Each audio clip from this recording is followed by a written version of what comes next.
गेल्या आठवड्यात बदलापूरमधील आदर्श या नामांकित शिक्षण संस्थेत 2 चिमुकल्या मुलींवर लैंगिक अत्याचार झाल्याचा धक्कादायक प्रकार समोर आला आहे।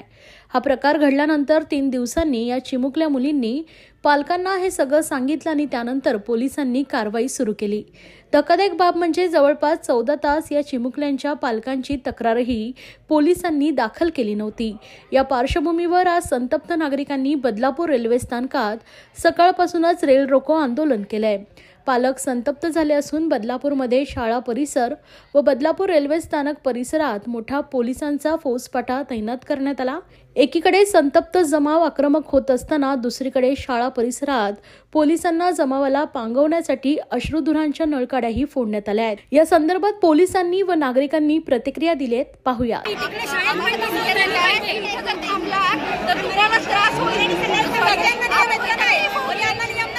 आपको ही तकलीफ होगी, लाठीमार होगा तो इसलिए आप चले जाओ। पुलिस लोग हमें समझा तो 7 दिन से उसे क्यों पोस रहे हो, उसको चाट पानी पिला रहे हो। ये सही है, यहाँ से निकल जाओ, नहीं तो फोड़ होगी, लाठीमार होगा। आरोपी को सुरक्षा दे रहे, आप आरोपी को खाना खिला रहे, और जो पीड़ित लड़की है उसके माँ को उसको पुलिस स्टेशन पे बिठा कर रखा। उनको देखा नहीं है, उनको किसी छोटी बच्ची पुलिस स्टेशन में सो रही है उसको बिठा कर रखा, उसको न्याय नहीं दे रहे। और जो आरोपी है उसको खाना खिला रहे, चाय पिला रहे, प्रशासन है। और अभी पुलिस वाले बोल रहे कि आप क्यों उतर रहे हैं, आप क्यों उतर रहे हैं, लाठीचार्ज होगा। अरे हमारी बेटी भी जा रही है ना, हमारी बेटी छोटी बेबी है, बेटी छोटी बेटी है। सब बच्चे सब स्कूल में छोटे छोटे बच्चे लोग जाते हैं। आज वो लड़की पीड़ित है, वो आदमी को फांसी देना बहुत जरूरी है, उसको फांसी दो। सबको प्रोटेक्शन है, लेकिन सामान्य जनतेला प्रोटेक्शन नाही आहे। आम्ही सामान्य माणसांनी काय करायचं? स्कूल में छोटे बच्चे के लिए कितने नियम होते हैं। स्कूल में जल्दी आना, जल्दी नहीं आए तो भेज देते तुरंत बाहर। फिर उस पर अत्याचार हो रहा है, तो अभी क्यों नहीं निर्णय ले रहे आप? इतना अत्याचार हुआ है तो नहीं निर्णय ले रहे। फीस नहीं भरेगा तो एग्जाम पे नहीं ऐसी दुर्दैव घटना घटी है कि 4 साल की बच्ची को एक भ्रष्ट क्या उसको नाम बोले, दुर्दैवी घटना अत्याचार हुआ है, उसकी हम कड़क बात से निंदा करते हैं। आज महाराष्ट्र सरकार ने इधर मुख्यमंत्री लाड़की योजना निकाली। मैं बोलता हूँ वो योजना रद्द करो और मुख्यमंत्री लाड़की बहन योजना है, उसकी जो बेटी है उसकी रक्षा करो, उसकी योजना निकालो। ये जरूरत है महाराष्ट्र में। पूर्व पोलीस येथे अत्यंत गंभीर स्वरूपाचा गुन्हा दाखल करण्यात आलेला आहे। गुन्हा दाखल झाल्यानंतर 3.5 तासामध्येच जो संबंधित आरोपी आहे त्याला अटक करण्यात आलेला आहे। त्या आरोपीला माननीय न्यायालयाने पोलीस कोठडी दिलेली आहे आणि या घटनेचा अत्यंत तंत्रशुद्धरित्या तपास सुरू करण्यात आलेला आहे। या गुन्ह्यामध्ये संबंधित पोलीस स्टेशनचे वरिष्ठ पोलीस निरीक्षक स्वतः हा तपास करत आहेत।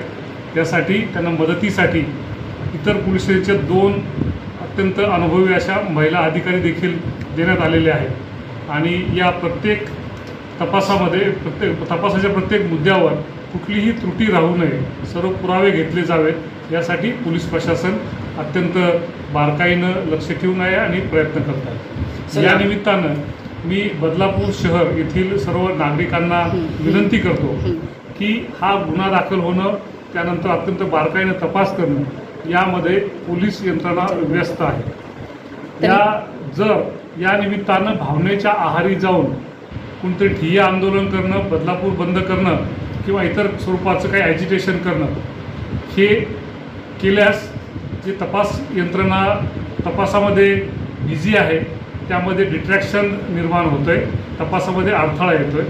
त्याचप्रमाणे माननीय पोलीस आयुक्त यांच्या आदेशाप्रमाणे संपूर्ण ठाणे पोलीस आयुक्तालयामध्ये प्रतिबंधात्मक आदेश जारी असल्यामुळे कुठलेही आंदोलनं किंवा ॲजिटेशन करण्यासाठी परवानगी नाही। त्याचप्रमाणे कुणी भावनेच्या आहारी जाऊन या बंद दरम्यान किंवा या ॲजिटेशन दरम्यान काही गैरकृत्य केल्यास आयोजकांसह सर्व संबंधितांवर अत्यंत गंभीर स्वरूपाची कारवाई करणं पोलिसांना अनिवार्य आहे। त्यामुळे पोलीस दलाच्या वतीनं मी सर्व बदलापूरकरांना नम्रतापूर्वक आवाहन करतो की या घटनेमध्ये अत्यंत बारकाईनं सूक्ष्मपणे तपास सुरू आहे। ही केस फास्ट ट्रॅक कोर्टामध्ये चालण्यासाठी दोषारोपपत्र सादर झाल्यानंतर कोर्टाला विनंती करण्यात येणार आहे। त्याचप्रमाणे विशेष पोलीस प्रॉसिक्युटर नेमण्यासाठी देखील माननीय योग्य मार्फतीनं आपण शासनाला विनंती करत आहोत। त्याचप्रमाणे तपासासाठी ही टीम अत्यंत बारकाईनं त्यामध्ये लक्ष घालून तपास करत आहे। त्यामुळे कुठलंही आंदोलन करून यामध्ये अडथळा होणार नाही यासाठी सर्वांनी दक्षता घ्यावी अशी या निमित्तानं मी सर्वांना विनंती करतो। धन्यवाद। सर एक प्रश्न, शाळेवर कारवाई होईल का? या कायद्याप्रमाणे अत्यंत स्पष्ट असे त्यामध्ये प्रावधान आहे। त्यामध्ये जे कोणी इन्व्हॉल्व असतील त्यामध्ये ज्यांच्या विरुद्ध पुरावे असतील त्यांच्यावर निश्चितपणे क्रिमिनल कारवाई पुराव्याच्या आधारे केली जाईल। त्याचप्रमाणे शाळा प्रशासनाने देखील त्यांनी संबंधितांना निलंबित करून शाळेच्या प्राचार्य आणि संबंधितांना निलंबित करून त्यांची कारवाई ऑलरेडी सुरू केलेली आहे। सर आंदोलनामध्ये जे सहभागी होणार त्यांच्यावर गुन्हे दाखल करू असं तुम्ही आत्ताच माहिती दिलेली आहे। आंदोलन करू नका असं सुद्धा आवाहन तुम्ही केलं। गुन्हा दाखल करण्यासाठी पोलीस प्रशासनाला सर 12-12.5 तास लागले, तर त्यांच्यावरती सुद्धा काही तुमच्या माध्यमातून, कारण की त्या ज्या आई होत्या त्या सुद्धा गरोदर होत्या 2-2.5 महिन्याच्या, त्यांची धावपळ झाली, फरफट भरपूर झाली, या पद्धतीने अधिकाऱ्यांवरती काय तुम्ही काही कारवाई करणार आहेत का? आपली जी माहिती आहे ती थोडीशी अपुरी आहे। आपण हे लक्षात घ्या की या गुन्ह्यातील ज्या विक्टीम आहेत त्या 3.5-4 वर्षाच्या छोट्या अत्यंत शिशु आहेत। त्यामुळे त्यांना ही सर्व जी काही घडलेली घटना आहे ही त्यांच्याकडनं समजावून घेणं हे अत्यंत जिकिरीचं होतं।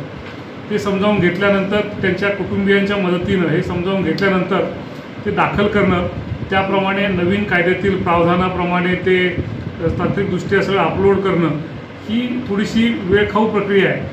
बिलकुल 12-13 तास लागलेले नाही आहे। तर 11:30 वाजता गुन्हा दाखल झाल्यावर 3:30 वाजताच लगेचच आरोपी देखील निष्पन्न करून अटक करण्यात आलेला आहे आणि या सर्व प्रकरणामध्ये कुठलाही विलंब होणार नाही याची दक्षता पोलीस दल घेत आहे।